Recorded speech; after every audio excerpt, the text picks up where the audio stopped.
Alright mga idol, magandang araw sa ating lahat. Pag-usapan natin ang Pilipinas. At ayun na mga idol, dumating na doon kahapon yung ating Vice President, ang kanyang nanay at ang kapatid ng presidente nating adik na bangag na walang iba si Marcos Jr. Ang kanyang ate ay si Amy Marcos. Ay dumating na po sa The Hague, Netherlands.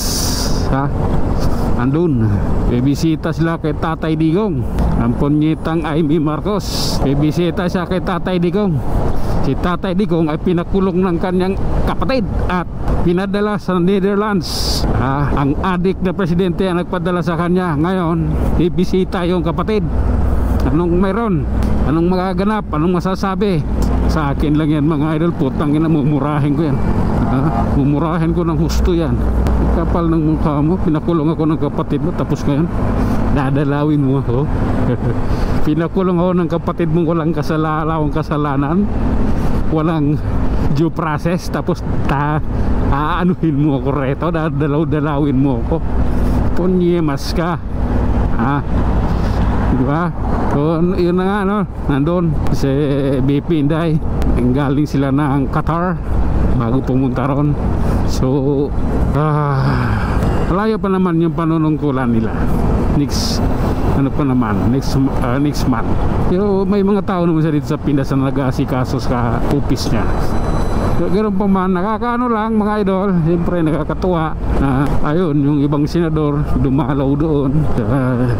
At hindi rin kasi basta-basta yung papunta doon mga idol. At yung yung pag-accommodate mo ng hotel, hindi ho birong halaga yan, malaking halaga yan mga idol. Kung hindi ka mapira ay hindi mo kaya yan, diba? Kung hindi ka mayaman ay hindi mo kakayanin yung ganong ang halaga sa ganong lugar na pupuntahan mo. Siyempre ganun pa man ay yung mga kababayan natin dito doon masaya, diba? Nandun ulit si BP Inday, nandun ulit yung nanay niya, at may dadagdag pa yung kapatid ng adik, ina rin ng isang adik din yung anak niya Amy Marcos, adik din yung anak niya, yung politiko din, adik din yun. Kaya pamilyang adik talaga. Okay, ano nang ba nangyayari mga idol, pero siyempre mga kababayan natin na nandoon hindi bumibitaw. At yung ating mga supporters ni Duterte, yung mga DDS supporters and vloggers, yun na naman ang inaabangan natin, na sana matapos na. Pero matagal pa yung hearing kasi. Yung hearing kasi niyan hindi basta-basta.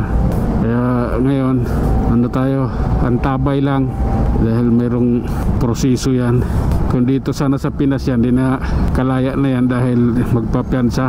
Kaso paano makukulong sa Pilipinas yan? Wala namang kaso nakapile. Yan yung mahirap. Kaya dinala doon, kasi doon pwede gumawa ng kaso. Wala, muna ka na, papik mo, muna ka na, ayaw mo okay, tuloy-tuloy tayo mga idol. Ang mga pangyayari sa bansa natin ngayon ay hindi maganda. Ang bansa natin ay nalugmok sa dilubyo dahil sa presidenting adik. Bansa natin ay hindi sumusunod sa batas dahil yung presidente natin ay adik din.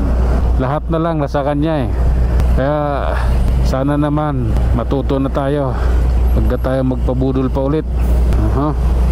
Abangan natin yan mamaya. Di pa ako nakapanood ng mga ganong mga interview ng mga vloggers na nandoon. Harry Roque lagi naman yun nandoon, magla-live din yun mamaya.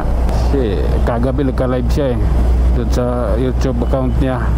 Gabang na lang tayo sa mga kaganapan, basta tayo mananalig, nakatutok. At siyempre samahan na rin natin ang dasal na yung matanda makauwi na. Tara, let's. Hanggang sa muli mga idol, maraming salamat.